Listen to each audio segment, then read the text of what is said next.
Hi, welcome to our Booktalk Podcast. My name is Kelly Frierstead, and I'm with Chelsea Birmingham, and we're going to discuss The Forging of the Blade by R.L. LaFleurs. It belongs in language arts, and the genre is fantasy and magic and historical fiction. It won the Texas Bluebonnet Award in 2006, and it usually is read in grade levels 2 and up. And now from the perspective of two young children, listen to this book talk. Hey, Chelsea, did you hear this really cool book that came out? Yes, I have. Are you talking about the one that all of our friends got too? My mom let me buy it with my allowance. Once I picked it up, I couldn't set it down.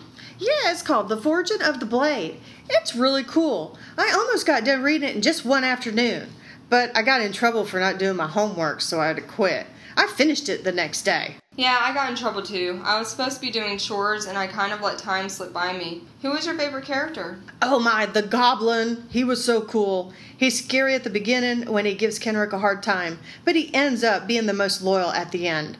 I would have been too scared to even venture in his cave. Kenrick sure was brave. Kenrick was guilty since he had trespassed into the cave and realized too late that someone lived there. But it was too late for him to leave because the goblin stood in his way.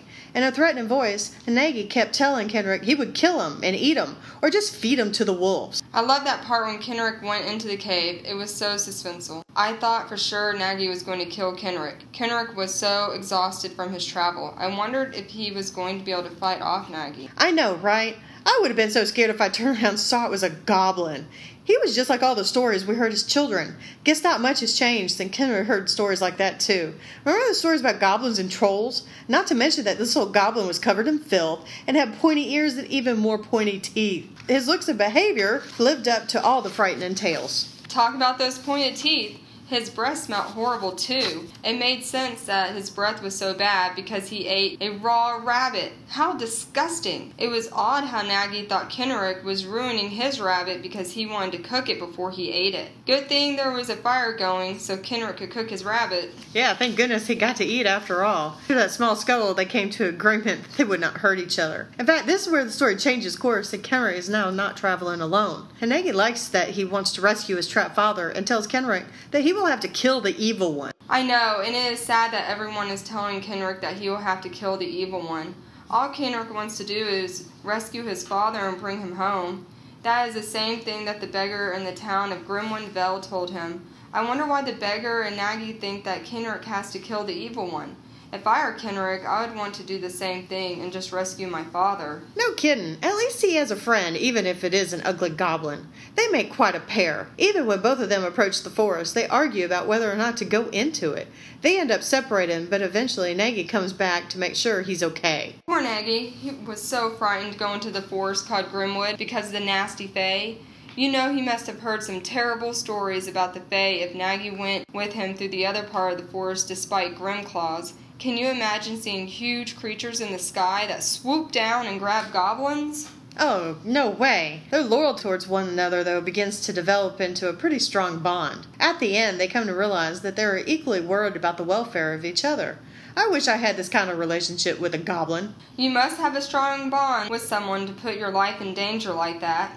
What did you think when he first went into the forest without Nagy? I was so nervous for Kenrick and Nagy when they separated. I bet Kenrick was terrified when he encountered the fae for the first time. Good thing he tied himself to the tree he was sleeping in. He would have fallen out when the fae first approached him. I was worried when he tied himself to the tree. What if he had to get down quickly? Seems like that could have been a problem. Good thing it wasn't. Kenrick was lucky to have the moonstone the beggar gave him in Grimwood Vale.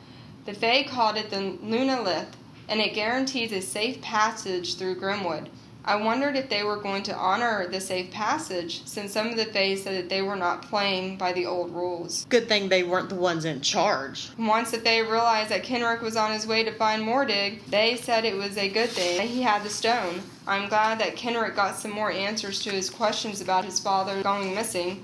Mordig is pretty awful if he's taking all the blacksmiths in the country only to forge him a blade.